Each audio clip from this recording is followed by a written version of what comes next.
Patty, thank you so much for being with us today. You're I welcome. know you can do anything with fabric, but let me just tell you a quick story. The most wonderful Christmas I think I ever had, and I think I was maybe 8 or 9, I don't remember, maybe it was 6, but my mother had made me a beautiful green jumper dress, and I had a little white blouse that went under it, and that was what I wore Christmas Eve, and that was at that time, that's when we opened our presents.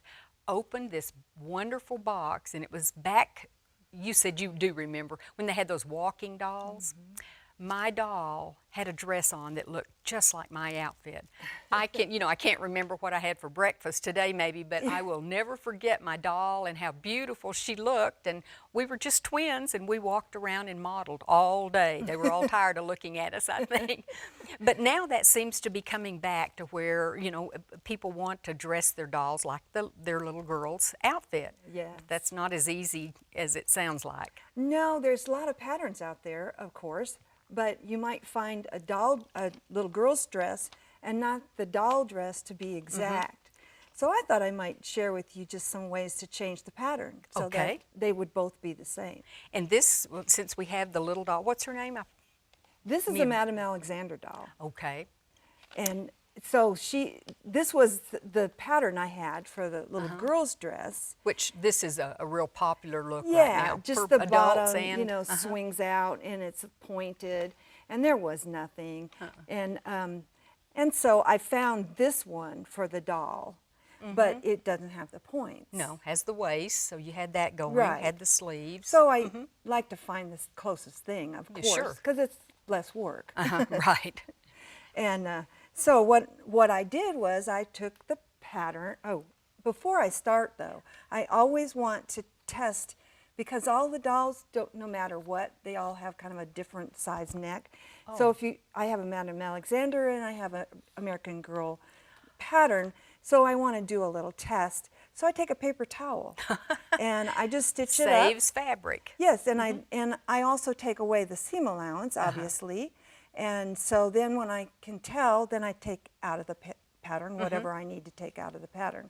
And to make We've the used neck. muslin for years to do that, Yeah. but that really does make sense. Yeah, paper towels are nice and sturdy anymore. So, Okay. so basically, if I needed to take it out, I would just pinch in just a little bit right here at the neck. Oh, So can you see that all right? So here's my skirt pattern. And obviously this is the front and the back together. because you put it on the fold. Yeah, and you really can't do this technique without slashing it and making two pieces and so having first a you cut side it in seam. half. Yeah. Okay. You just got to have a side seam there. So what I do is I just slice it right down there. I find the halfway mark from this. Of course, this is center back. Find the halfway mark, add my seam allowance, and I never add 5/8 to a little tiny thing like this. I always Maybe add 3 a or fourth. a fourth, okay. No more than a half. Okay. And then obviously I'm going to also make a longer sleeve. So I just add that on with my pattern piece. And then what happens is, now I'm going to just show you what will happen with the front.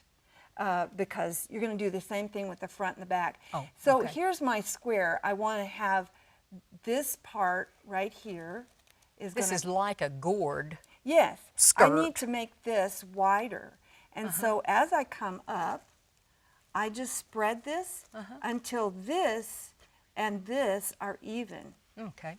And then when I have all of these spread, and I usually try to make, measure evenly how much Okay. spread, then I'll just take that straight down and straight across. Oh, I wouldn't have thought about doing that. And so now, and then of course I'll take the waist, and I didn't change this. No. So it still goes fits in, the bodice. and then I do the back the same way. Oh, okay. And the more you spread, the more times you want to cut. Okay. So if you want to spread it just a little bit, you just cut it once. But And like the doll has, is it 4 peaks? I don't know what those are called. yeah, Four? it's a little peak in the front. Okay. 2 peaks One, in the two, front, 2 three, in the four. back. Okay. Just like the little girl's dress. Uh-huh. And so then I got to thinking, well, maybe you didn't have a pattern. You maybe had a pattern that was straight. Right. Just one straight. I just want to show you what happens if you do the same thing and you have a straight line, you will find that the waist comes right in. When you pull this up straight over like this, do you see how the waist just It lays doesn't right alter in? at all. Stayed the Right. same. And then again, I have this line I'm going to take and this line I'm going to take. And that is how easy it is. That took to some make the thinking. skirt. I'm glad people like you design these. I can sew it now, but I wouldn't have thought about making the changes that way. Well, sometimes they have just like a little gathering at Yeah. in the waist, And and you that's don't not want hard. it wider than your waistline.